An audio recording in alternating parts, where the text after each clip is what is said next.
저희가 이제 22장하고 23장인데 거기가 딱 5부거든요.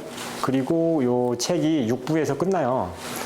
그래서 저희가 4부까지는 생태학과 관련된 내용으로 많이 공부를 했는데 5부하고 6부는 조금 거기서 다시 또 조금 더 폭을 넓혀갖고 농장이라든가 사회와 연결되는 이런 이야기들이 나오게 됩니다. 그래서 5부는 지속 가능성으로 이행하기라고 해서 실제 농장이 생태적인 방법으로 전환하는 거와 관련돼서 22장에서 나오고요. 그래서 생태학에 기반한 관리로 이행하기, 주로 농장 단위에서 어떻게 할 것인가 중심으로 나오고 조금 확장해서 나오기는 합니다. 근데 어쨌거나 여기서는 이제 농장을 어떻게 전환할 것인가, 지속 가능한 체계로 전환할 것인가와 관련된 이야기를 하고 있는데 이제 그 전환을 촉진하는 요인들이 있다고 하는 거죠. 그래서 이제 그 요인들을 보면 여러 요인들이 있는데 첫 번째는 지금 산업형 농업 또는 관행농 시스템이라고 하는 게 에너지 비용이 상승하면서 에너지를 좀 줄이는 거와 관련된 요인들이 발생하기 시작을 하고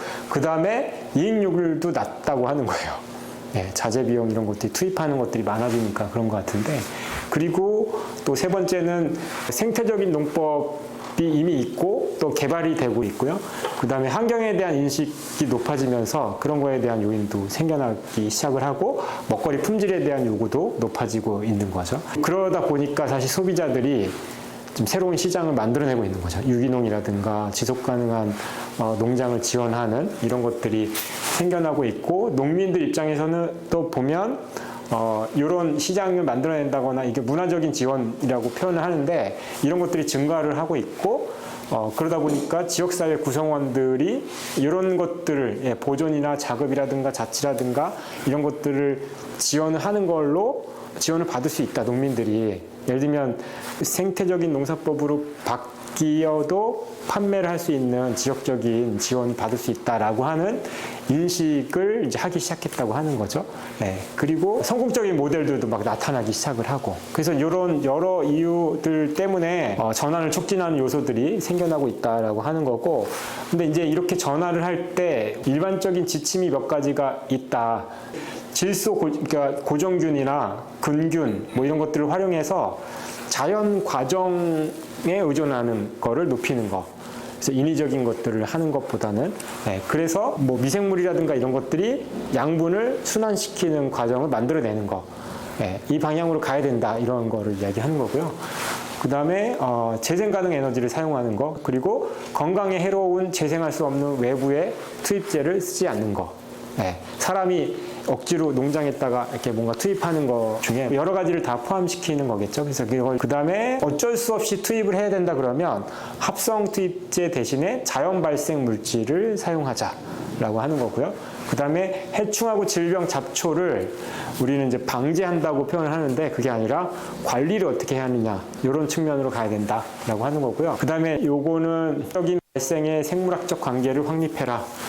라고 하는 말인데 요 그대로 그냥 이해하시면 될 것 같습니다. 그 다음에 물리적 제약을 더 적절하게 맞춘다 이런 것도 있고 그 다음에 요거는 이제 동물하고 이런 것들을 생태적 조건에 맞춰서 적응시키는 거 이것도 지난번에 아마 나왔던 그죠? 그리고 이제 전체적으로 특정한 작부 체계나 농사의 결과보다는 큰 그림 안에서는 농업 생태계 전반의 건강도를 높게 하는 거, 그 기준으로 평가를 하라고 하는 거예요. 전환할 때. 그리고 이제 토양, 물, 에너지, 생물 자원의 보존을 강조하고 장기적인 지속 가능성에 대한 생각을 포함시켜야 된다. 설계하고 관리할 때. 그리고 마무리하면서 이제 나오는 여러 가지 이야기들이 있는데 수확을 높인다거나 이런 걸 하다 보면 노동에 대한 거라든가 아니면 그 우리만 잘 나가고 다른 데서는 또 잘 안 된다거나 이런 것들을 되게 경계해야 된다라고 하거든요. 그래서 근본적으로 지속 가능한 먹을거리 체계라고 하는 거면은 전 세계의 모든 지역에서 모든 사람들을 위한 장기적인 식량 안보를 보장하는 그런 차원에서 전환이 돼야 된다. 그래서 전환의 단계를 이야기하는데 여기서는 1단계, 2단계, 3단계는 사실 농장에서의 전환 단계인 거고요. 4단계, 5단계는 그건 소비자랑 연결된다거나 아니면 완벽하게 전체가 다 전환이 되는 거를 5단계로 보고 있거든요. 그래서 전환한다고 했을 때 아주 빠르게 하는 거는 불가능하다. 급속히 전환하는 일은 가능하지도 않고 현실적이지도 않다. 그래서 이제 3가지 정도로 제안을 하는 거고 5개를 다 포함하는 거는 전체적인 사회 시스템 자체도 같이 변화해야 된다 이렇게 얘기를 하는데요. 1단계는 일단은 지금과 같은 농업 체계에서 투입제를 좀 줄이는 거예요. 네, 투입을 좀 덜 하는 거. 그래서 부정적인 영향을 조금 줄이는 거죠. 농약을 뭐 절반으로 줄인다거나 화학 비료를 절반으로 줄이면 어쨌든 부정적인 영향이 줄어들게 되니까. 그런데 외부 투입제에 대한 의존성을 깨는 데는 도움이 안 됩니다. 양만 줄이는 거지 그거 여전히 의존하고 있기 때문에. 그렇지만 1단계부터 시작을 해야 된다라고 하는 거고요. 2단계는 쉽게 말하면 지금 우리가 이야기하는 유기농업, 인증받는 유기농업 있잖아요. 그런 거로 생각하시면 될 것 같아요. 이건 뭐냐면 투입제와 농법을 약간 대안적인 걸로 대체하는 거.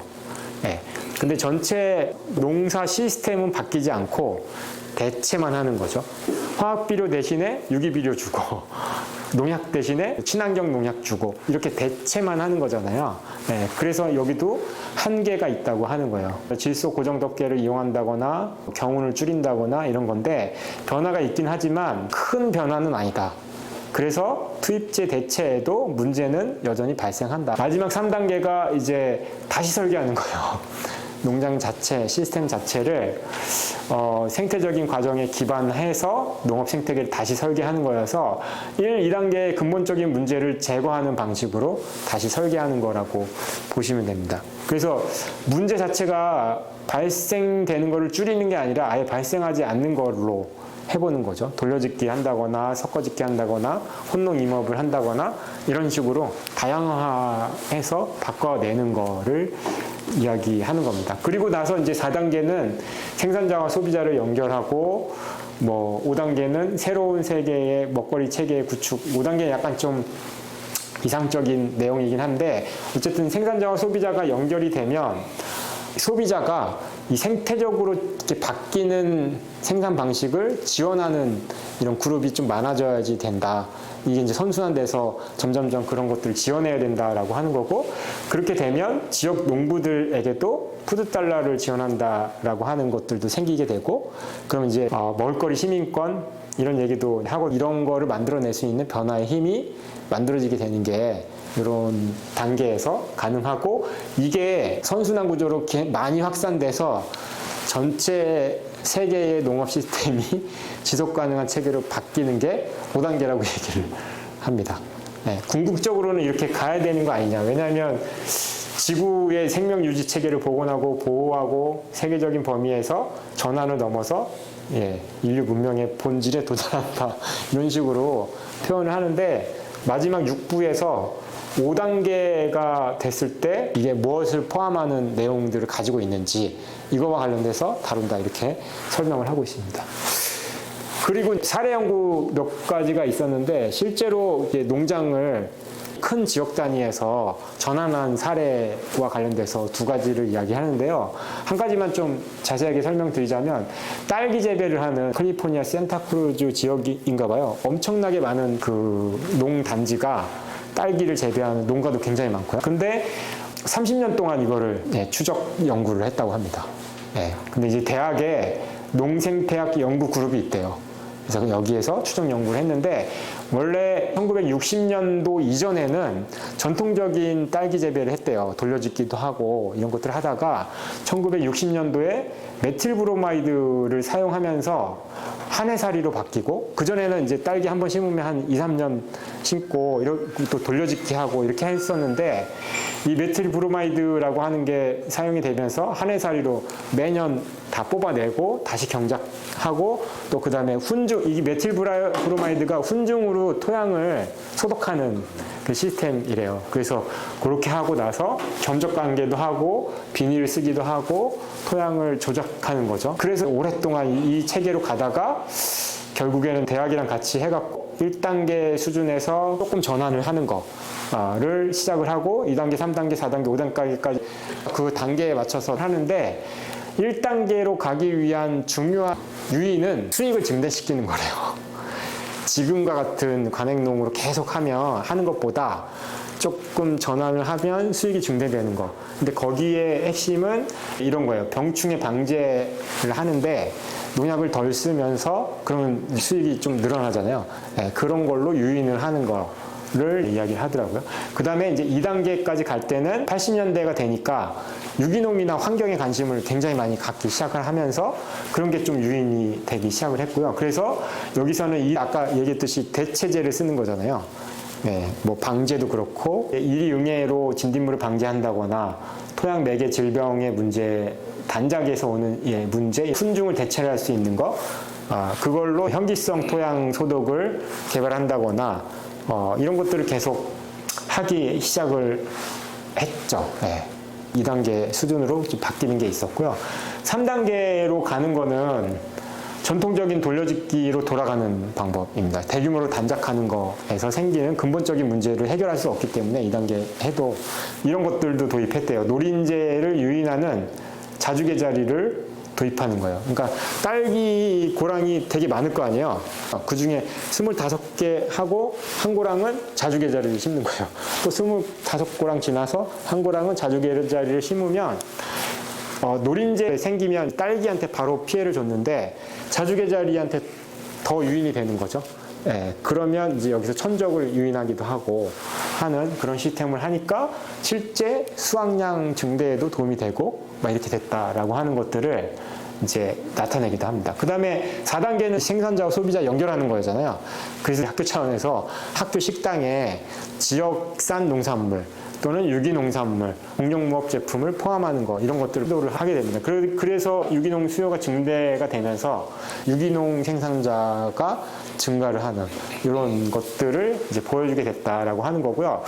5단계로는 지역 단위에서 보면 되게 어렵다고 얘기를 많이 하는데 그래도 연구에 협력한 농가 한 군데가 뭘 했냐면 유기농으로 넘어서게 되면 사실 인건비가 더 많이 들기 시작하잖아요. 이제 그랬을 때 뭐가 문제가 되냐면 성별이나 인종에 따라서 노동 강도라든가 임금이라든가 차이가 난다거나 그러면 결국에는 전체 차원에서 지속 가능성을 하는 게 아닌 게 되잖아요. 그래서 농장에서 이런 것도 했대요. 그 노동조합과 계약을 체결해 갖고 임금이라든가 건강이라든가 이런 조건들을 갖추도록 하는 거 이런 것들도 시도를 한 농민이 있었고 그리고 식품 정의라고 하는 이런 것들 다 지키면 푸드 저스티스죠. 그런 인증 제도를 또 더 갖고 하는 것들도 이제 만들어내기도 하고 일부 사례가 있어서 소개를 하기도 합니다. 그래서 단계별로 어떻게 전환할 것인가 이야기를 하는데 생각거리에서 오히려 정말 생각할 거리들이 꽤 있더라고요. 이제 첫 번째는 생태적으로 지속 가능성을 저해하고 있는 세력은 무엇인가. 두 번째는 우리 지역에 농가나 이런 게 있으면 좀 전환을 해보자 라고 제안을 할 때 가장 먼저 변경해야 될 게 뭘까?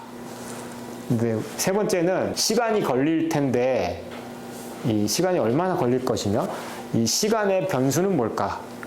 그 다음 네 번째는 농민들한테 이걸 장려를 하려면 뭔가 장려책이 있어야 되잖아요. 그 다음에 5번은 대체물 수준으로 전환하는 것은 충분하지 않다. 그 이유는 무엇인가?